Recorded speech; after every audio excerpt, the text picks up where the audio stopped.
If the year ended tonight and no one asked, "How was your year?" would you still be able to say quietly that it was well lived? When the noise is removed, what remains of you? Most people measure a year by what can be counted. And when the proof is messy or incomplete, they feel an unease that seems to come from nowhere. But philosophy begins where counting fails. It begins when you notice that you can accomplish a great deal and still feel absent from your own life, as if you moved through 12 months on autopilot. Socrates warned that this is how life slips away unnoticed. The unexamined life is not worth living, he said, not as an insult, but as a diagnosis. You can survive without reflection, but you cannot truly live without it. So imagine your year not as a list of events, but as a mirror. If you look into it honestly, do you see someone who grew clearer or someone who grew better at distraction? That difference is often the difference between a year that shaped you and a year that merely happened to you. Distraction is not always loud. Sometimes it looks like constant productivity. Sometimes it looks like being fine. Sometimes it looks like filling every silence, so you never have to hear what you actually think. There is a quiet kind of failure that has nothing to do with losing.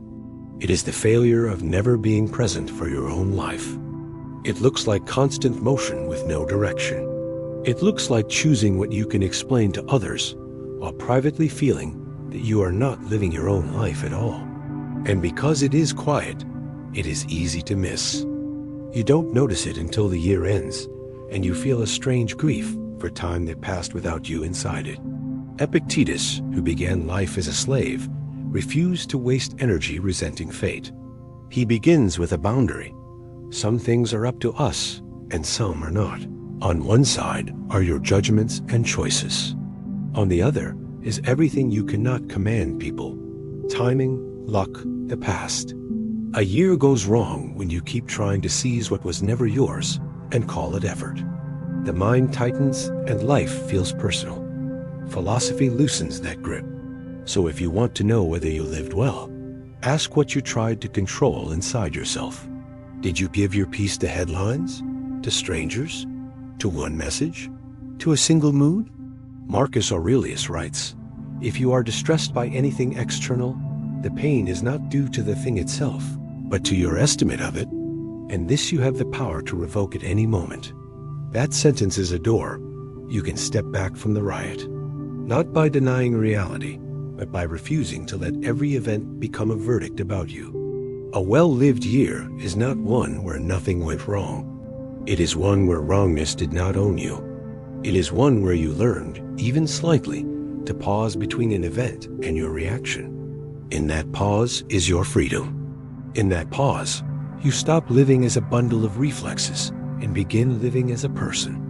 If you became less reactive, less quick to rage, less quick to collapse, less quick to treat every setback as a verdict, then something important happened, even if no one saw it and no one rewarded it.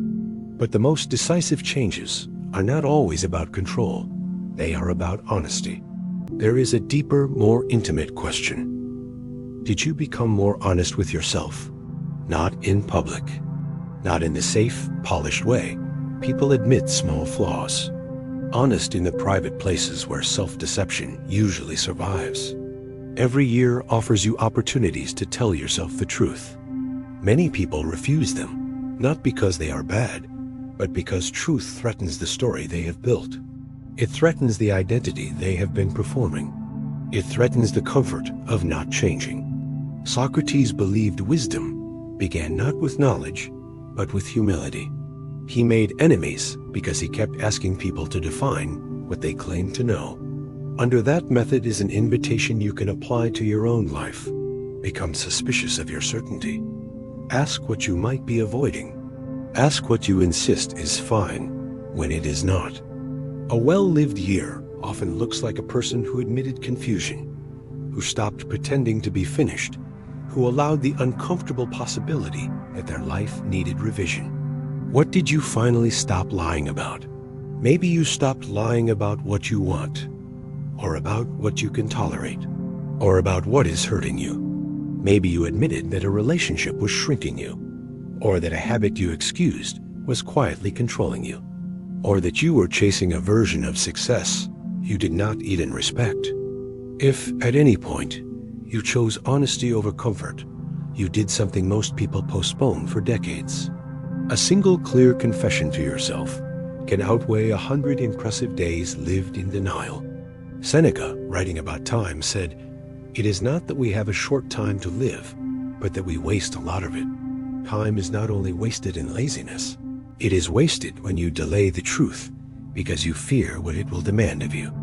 A meaningful year is not one where you felt good most of the time. It is one where you refuse to keep paying the hidden cost of self-deception. Still, honesty alone is not enough. The hardest part of living well is integrity, being the same person when nobody is watching. Marcus Aurelius was surrounded by praise, but he wrote to himself as if praise were a danger. Waste no more time arguing what a good man should be. Be one. Integrity is the distance between what you claim to value and what you actually do, especially in the small moments that never become a story. So look back through your year and search for the invisible scenes. The moments when you could have taken the easier path. The moments when you could have blamed someone else. The moments when a shortcut was available. The moments when you were tired and tempted to become careless with your character. This is not moralism. It is realism. Your year is a pattern of choices, and patterns become identity. If the pattern leaned, even slightly, toward courage, fairness, restraint, and kindness, then you lived well in a way that cannot be faked. One of the most overlooked forms of integrity is keeping your word to yourself. Not grand promises, but small ones. The decision to rest instead of numbing yourself. The decision to apologize without defending yourself. The decision to do one difficult thing you kept postponing. Aristotle described the good life not as a mood, but as a practice living in accordance with reason and virtue. That means a good year is not something you feel.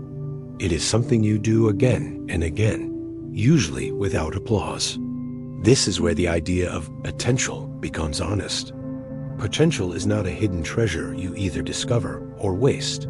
It is not a single destiny waiting for you like a locked door. Potential is direction. It is alignment. It is what happens when your actions begin to match your deeper values more consistently. A person reaching their potential is not perfect. They are increasingly true. Their life starts to make sense from the inside. So ask yourself, without drama, did you grow toward alignment or away from it? Did you make choices because they were truly yours or because they were expected? Did you become more yourself or more performed? Many people spend years trying to impress an audience that is not even paying attention. A well-lived year may be the year you stopped performing so much. The year you chose what you respect over what impresses. The year you disappointed some expectations, so you did not keep disappointing your own conscience. Nietzsche wrote, "He who has a why to live can bear almost any how." A why is not a slogan you repeat when you feel low. It is the inner reason that steadies you when life becomes unfair. If you clarified your why, what you stand for, what you refuse to betray, what you are willing to endure for something meaningful, then you moved closer to your potential, even if nothing traumatic happened on the surface. Suffering arrives whether you invite it or not. The question is what it did to you. Pain can make a person smaller. It can harden them into suspicion. It can turn them into someone who must always be right, always be guarded, always be ready to strike. But pain can also make a person deeper, more patient, more compassionate, less arrogant. If you want to know whether you lived well, look at what your suffering produced in you. The Stoics did not praise suffering, but they refused to waste it. Marcus wrote, "The impediment to action advances action. What stands in the way becomes the way." He meant that obstacles can become training. The year's disappointments can become a school. This is not romantic. It is practical. When life is unfair, you can either be consumed by grievance or shaped by the challenge. If you learn to carry pain without turning it into cruelty, that is a rare achievement. If you learn to grieve without becoming cynical, That is strength. Epictetus offered an even sharper tool. Men are disturbed not by things, but by the views which they take of things. This does not mean you should pretend that loss is pleasant. It means you should notice the extra suffering your mind adds. The story that it should not have happened, that you are uniquely cursed, that the future is ruined, that you will never recover. Those are views, and views can be questioned. A well-lived year may be one where you began to question your own catastrophic stories, where you refuse to let pain turn into permanent bitterness. And then there is the final, unsettling question, the one that exposes the motive behind everything else. If no one remembered what you did this year, would it still matter to you? If there were no applause, no recognition, no proof that it paid off, would you still choose the same kind of life? This is where people become honest, because the mind cannot hide behind performance anymore. Strip away comparison, and you find the real measure. Did you live in a way you could respect in solitude? Epictetus warned that we become slaves to whatever we place our happiness in. If your happiness depends on praise, you become a servant to the crowd. If it depends on outcomes, you become a servant to luck. But if it depends on your own character, on living with integrity, then you are free. This is the Stoic reversal. The world owes you nothing, but you still owe yourself the effort to live well, not for reward, for self-respect. That is why Marcus kept returning to the same thought as if it were medicine. You could leave life right now. Let that determine what you do and say and think. He did not write this to frighten himself. He wrote it to concentrate himself. When death is real, your choices become cleaner. You see what matters. You see what does not. You stop bargaining with time as if it belongs to you. You stop delaying goodness as if you have a guaranteed tomorrow. So what is a successful year in the philosophical sense? It is not a year without failure.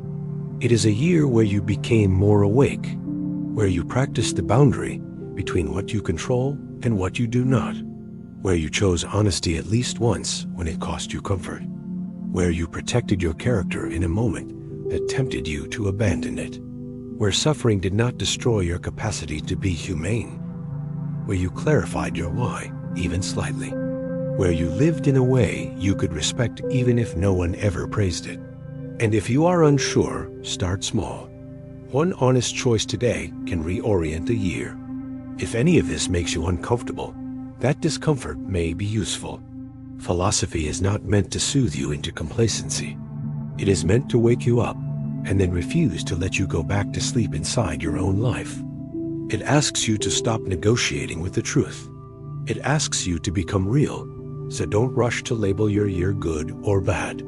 Let the question stay with you a little longer. A human life is not measured only by what happened, but by who you became while it happened. If you want the coming year to change, don't begin with noise.